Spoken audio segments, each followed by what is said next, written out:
Welcome to Abhinav Bharat. నేను అరవింద్.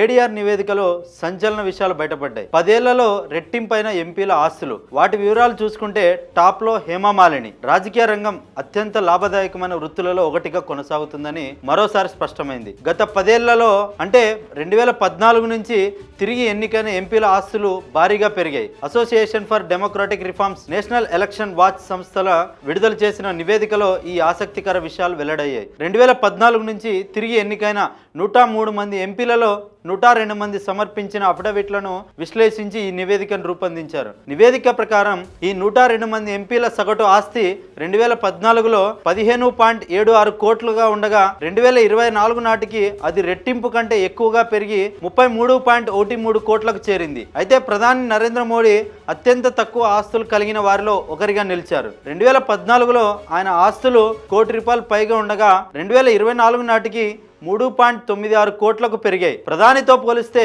పలువురు కేంద్ర మంత్రుల ఆస్తులు ఎక్కువగా ఉన్నాయి. కేంద్ర మంత్రి నితిన్ గడ్కరీ చూసుకుంటే సుమారు 28 కోట్ల రూపాయలు, ప్రహ్లాద్ జోషి చూసుకుంటే సుమారుగా 21 కోట్ల రూపాయలు, గజేంద్ర సింగ్ షెకావత్ సుమారు 19 కోట్ల రూపాయలు, నిత్యానంద్ రాయ్ సుమారు 17 కోట్ల రూపాయలు, గిరిరాజ్ సింగ్ 14 కోట్ల రూపాయలు, అనురాగ్ సింగ్ ఠాకూర్ 12 కోట్ల రూపాయలు. వీరందరూ మోదీ కంటే ఎక్కువ సంపాదనను కలిగి ఉన్నారు. అయితే 200 కోట్లకు పైగా ఆస్తులతో నలుగురైతే ఉన్నారు. ఈ జాబితాలో 4 ఎంపీల ఆస్తులు 200 కోట్లకు పైగా ఉన్నాయి.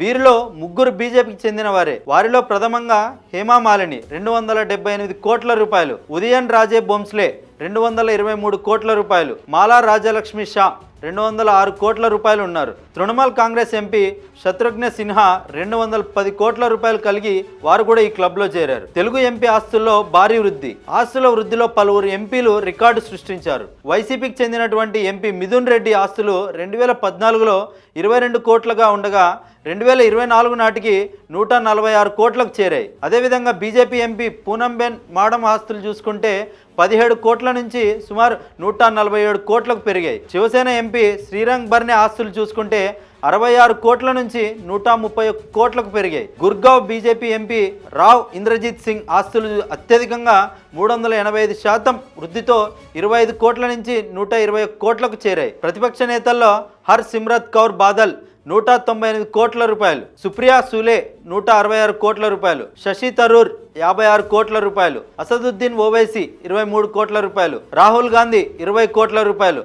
వారందరూ కూడా ఈ జాబితాలో ఉన్నారు. లోక్సభ స్పీకర్ ఓం బిర్లా ఆస్తులు కూడా 2 కోట్ల నుంచి దాదాపుగా 10 కోట్లకు పెరిగాయి. ఆసక్తికరంగా ఈ 102 మందిలో కేవలం ఒక ఎంపీ ఆస్తులు మాత్రమే తగ్గాయి. బీజేపీ ఎంపీ సిఆర్ పాటిల్ ఆస్తులు 74 కోట్ల నుంచి 39 కోట్లకు తగ్గినట్లు ఆయన అఫిడవిట్లో పేర్కొన్నారు. అయితే దాదాపుగా చూసుకుంటే 103 మందిలో సుమారుగా 102 మంది ఆస్తులు అయితే పెరిగినాయి. కేవలం ఒక్క ఎంపీ ఆస్తులు మాత్రమే తగ్గాయి. అయితే దీని వరకు చూసుకుంటే ఎంపీల పదవులు వచ్చినాక వీరి ఆస్తులు అనేది బాగా పెరిగినట్టుగా అయితే కనిపిస్తూ ఉంది.